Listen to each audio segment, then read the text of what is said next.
Ընդհանրապես Ռուսաստանի Դաշնության դերակատարությունը Արցախյան հակամարտության վերջին շրջանում բավականին մեծ խնդրոհարույց հարցեր է առաջացրել Արցախի ժողովրդի, Արցախի իշխանությունների մեջ, ինչու՞ չէ նաև հայկական քաղաքական դաշտի դաշտում, որովհետև այն միանշանակ չի ու շատերը կարծում են, որ հենց Ռուսաստանի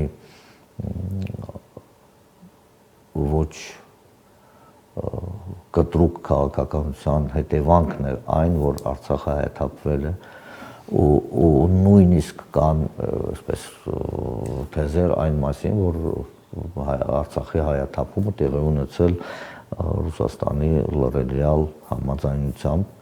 Ես անձնապես համարում եմ, որ դա շատ մոտ է իրականությանը, որովհետև հնարավոր չի պատկերացնել այս տեսակ գործողություններ առանց Ռուսաստանի Դաշնության համաձայնության, երբ որ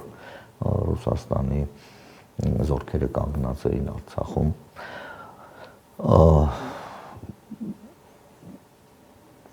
Ռուսաստանը մի անգամ փորձեց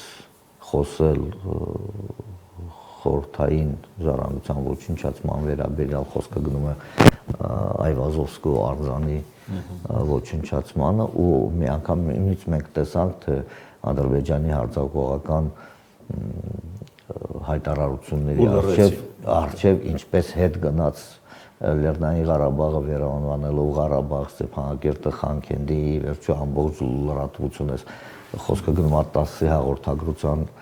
մասին, այդ հենց իմ լրատվության հիման վրա էր այդ նյութը Ռուսաստանում լրատվական դաշտում հայտնվել։ Մենք տեսել ենք ինչպիսի զիջողականությամբ այդ նյութի վերաբերյալ փոխվեց քաղաքականությունը Ռուսաստանի լրատվադաշտի